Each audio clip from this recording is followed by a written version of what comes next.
అయితే ఒక మిత్రుడు ఒక ప్రయోగం చేశాడు.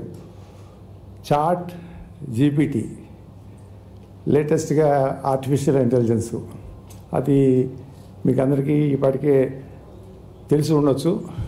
దానికి ఈ బుక్ని అప్లోడ్ చేసి విశ్లేషణ చేయమని చెప్పి ఆయన అడిగాడు. ఆయన కొంచెం నాలెడ్జబుల్ మ్యాను, పుస్తకం చదివినట్టున్నాడు. ఇది దానికి అప్లై చేస్తే ఏం చెప్పుద్దో చూద్దాం డాక్టర్ గారు అని చెప్తే, దానికి ఒక 15 రోజులు 20 రోజుల ముందు దానికి ఫీడ్ చేశారు. ఫీడ్ చేస్తే నేను మరి నా చెప్పానే, నేను అర్హున్నా వీళ్ళందరినీ పిలవడానికి ఈ పుస్తకానికి అనేటటువంటి దానికి ఒక రకమైనటువంటి ఆన్సర్ వచ్చింది. అదేంటంటే, ఈ పుస్తకాన్ని వరల్డ్ హిస్టరీ రాసినటువంటి పెద్ద పెద్దలు హెచ్జి వెల్స్,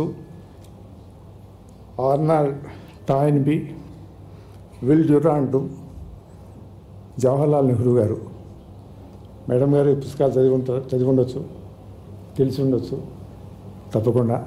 చాలా పెద్ద రచయితలు, ఒక్కొక్కటి 12 వాల్యూమ్స్ 11 వాల్యూమ్స్ ఉన్నటువంటి బుక్స్, వరల్డ్ వైడ్ ఫేమస్. వాటితోటి కంపేర్ చేస్తూ దీన్ని తీసుకెళ్ళి ముందు కూర్చోబెట్టింది.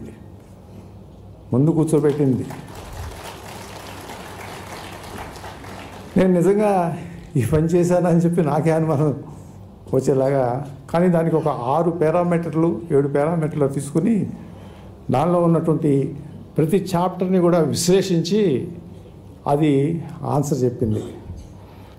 ఎందుకు ఇది ముందున్నది అనేటటువంటిది. ఒకటి, సమగ్రంగా ఉంది ఇది మొత్తం, అంటే హోలిస్టిక్. నేను అన్ని చాప్టర్స్, దాదాపు ప్రపంచ చరిత్రలో ఉన్నటువంటి చాప్టర్స్ అన్నింటినీ సూక్ష్మంగా చెప్తాను, తీసుకోవడానికి ప్రయత్నం చేశాను. దాన్ని కండెన్స్ చేసి ఒక ఆర్డర్లో తీసుకురావడానికి ప్రయత్నం చేశాను. ఆ సమగ్రత నచ్చింది అనేటటువంటిది, అన్నీ ఉన్నవి అనేటటువంటిది చెప్తా ఉంది. అలానే స్టూడెంట్స్ కానీ, లేకపోతే కాంపిటేటివ్ ఎగ్జామ్స్ యూపీఎస్సీ కానివ్వండి, ఈ ఎగ్జామ్స్కి వెళ్ళేవాడికి గ్రూప్ 1 వాళ్ళకి ఈ పుస్తకం నెంబర్ 1 అని చెప్పేసి అది ముందు పెట్టేసేసింది, దానికి మార్క్స్ ఇచ్చింది. అలానే భారతీయ కోణం నుంచి చూసినప్పుడు కానివ్వండి, లేకపోతే వరల్డ్ వైడ్ యూరోపియన్ కోణం నుంచి చూసినప్పుడు కానివ్వండి, అనుసంధానం చరిత్రలో ఉందా లేదా, అటు భారతీయ అటువైపున వరల్డ్, యూరోపియన్ కానివ్వండి, ఇటు ఏషియన్ కానివ్వండి, మిగతా ఆఫ్రికన్ కానివ్వండి, వాటికి సంబంధించినటువంటి ఆ చరిత్ర అనుసంధానం ఇది సక్రమంగా చేసిందనేటువంటి దాన్ని కూడా నేను విశ్లేషించి చెప్పడం జరిగింది. ఇవి కాకుండా ఇంకా అనేక 2-3 లాంగ్వేజ్కి సంబంధించినటువంటిది కూడా సులభతరంగా ఉంది. ఇది అందరూ చదువుకునేటటువంటి విధంగా ఉంది, స్టూడెంట్స్కి చాలా పనికొస్తాయి అని ఇన్ని విశ్లేషణ చేస్తూ జవహర్లాల్ నెహ్రూ గారు ఎక్కడ, విల్ డ్యూరాంట్ ఎక్కడ, ఆర్నాల్డ్ టాయిన్బీ ఎక్కడ, వీళ్ళతోటి చేస్తే నాకు కొంచెం సిగ్గు వేసింది నిజంగా. కానీ నేను వీళ్ళందరినీ పిలిచినందుకు నేను గర్వపడతా ఉన్నాను.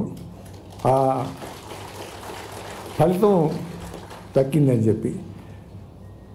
ఇదే మళ్ళీ నేను మన చంద్రబాబు నాయుడు గారి దగ్గరికి వెళ్ళినా, లేకపోతే ఇంకెవరి దగ్గరికి వెళ్ళినా కూడా, ఎలా రాసావయ్యావా, ఎలా చేసావయ్యా అని అడుగుతారు.